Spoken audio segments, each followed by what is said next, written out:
Com os 5 anos disse Isso era uma coisa... Com os 5 anos disse que começou a estudar, mudou-se para onde exatamente? Estava a explicar com os 5 anos. Isso, a gente morava em uma roça, no município de Senhor do Bonfim, né, lá na Bahia. Depois a gente mudou para outro, um povoado, né, também próximo, um povoado próximo. E lá já tinha luz elétrica, né, mas assim, Dudas, quando a gente morava na roça, a gente tinha uma vida difícil.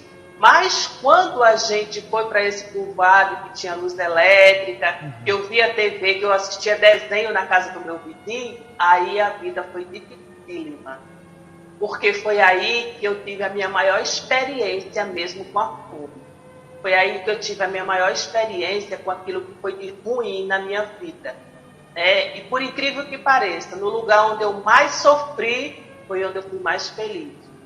Como assim? Então, assim, foi lá nesse lugar, porque eu fui perceber muitas coisas dentro de mim. Foi lá nesse lugar que nasceram meus maiores sonhos.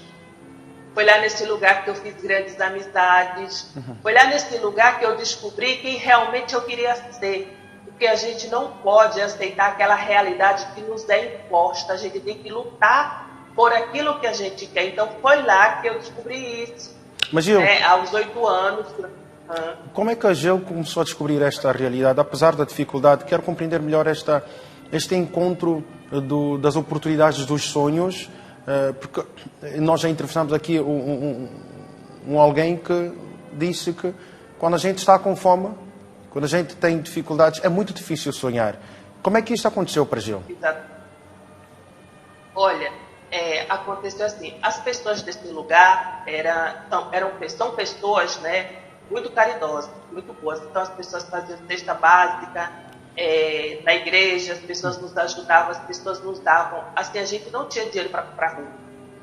Tudo que a gente usava eram as pessoas que doavam. Eu pegava chinelo no lixão para usar, sabe? Aí a minha mãe trabalhava na cidade de lavar roupa, né? Minha mãe era lavadeira de roupa na cidade, e a gente tinha E nesse tempo que a gente passou lá nesse lugar, foi um tempo que, assim, na década de 90, foi a maior seca dos últimos 30 anos.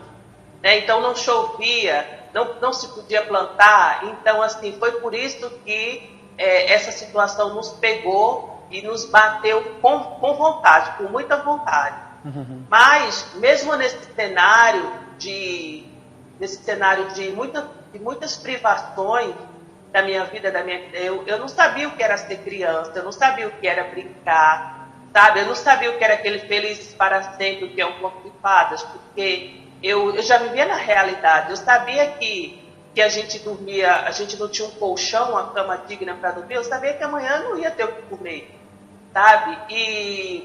Então, assim, isso serviu de uma certa forma para formar a pessoa que eu sou hoje, sabe? Para formar quem é a Gil hoje. Então, assim, quando eu vi que eu era uma criança, então eu não entendia. Hoje eu entendo. Meus maiores sonhos, meu maior sonho, né, para romper o paradigma da minha vida, nasceu, né, nesse lugar quando eu tinha 8 anos. E eu sonhei, mas eu escondi um sonho dentro de mim.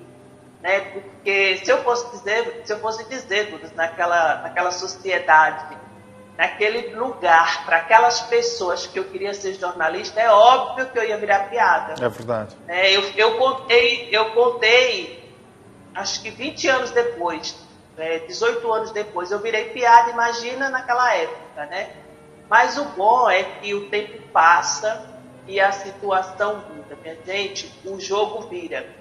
Mas Gil, a gente não pode esperar o jogo virar sozinho. A gente tem que virar o jogo. Gil, de certa forma, está a dizer que estas dificuldades, que até já teve situações de ir ao lixo para buscar qualquer coisa, essas situações todas não impediram a Gil de sonhar de maneira alguma? Exatamente. Não me impediram, porque assim... Eu acho, Dudas, que todo ser humano precisa ter um motivo para acordar todos os dias. Eu acho que todo ser humano tem que ser motivado, tem que ser guiado pelo sonho, sabe? Então, assim, se eu não tivesse sonho, eu ainda estaria lá, talvez eu não estaria mais no lixão, né? Mas eu estaria lá com o meu povo, com aquela cabeça, com aquela cultura. Eu não teria dado o meu melhor. Eu acho que todo ser humano, ele pode dar o seu melhor dentro de si mesmo. Ele pode ser um canal de inspiração para a humanidade.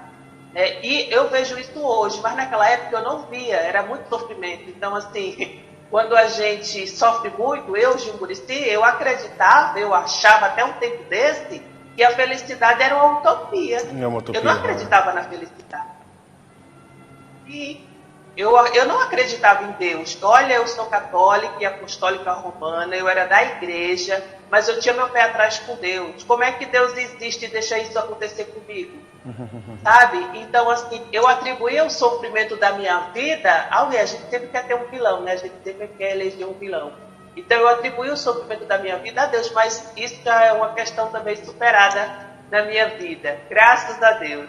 Aos 10, 12 anos, como é que foi a vida da Gil? E onde é que foi? Então, olha, dos 10 aos 12 anos, a gente saiu desse povoado que tinha luz elétrica e voltou para aquela roça, né, que eu morei até os 5 anos. E aí, quando dizem por aí que o raio não cai 2 vezes no mesmo lugar. Mas a ciência afirma com certeza que o raio cai 2 vezes no mesmo lugar. Então eu voltei para aquela roça, já grandinha, né? Eu já estava com 10 anos, então e sentia muita saudade daquela roça. Então, assim, foi muito bom tudo. Quando a gente voltou a morar lá nessa roça, foram os melhores anos de chuva no Nordeste. Então, assim, foi uma época que parece que a vida nos compensou de toda a escassez que nós havíamos passado, né? Porque foi um ano muito bom de safra e tudo mais. Mas depois a gente foi embora novamente para um outro lugar, né? A gente foi morar em Gari. Quanto tempo depois? Quanto tempo depois é que foram embora para outro lugar? Olha, depois de uns 2, 3 anos, a gente foi embora dessa roça. 2 anos. Depois que a gente morou nessa roça, 2 anos após, a gente foi embora, foi morar no Gari. No Gari, chamado de Terra da Carnaíba. Aqui no Brasil, na Bahia, tem um Gari muito famoso. Na época era famoso, hoje eu não sei mais porque eu perdi completamente o contato. E aí a gente foi morar lá, e aí as dificuldades, mais uma vez, vieram nos acompanhar. Né? E era minha época de pré-adolescência, então eu comecei a ser uma adolescente retraída, eu não sorria. Né? A minha marca é meu sorriso. Eu aprendi a sorrir faz 5 anos apenas, eu não sabia sorrir.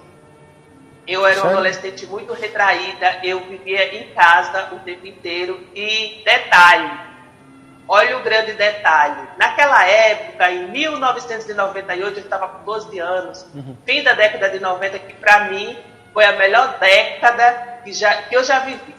Né? Assim, foi a década que era para eu, teoricamente, ser uma criança, mas eu não fui, mas tudo bem, eu sou reconciliada com isso.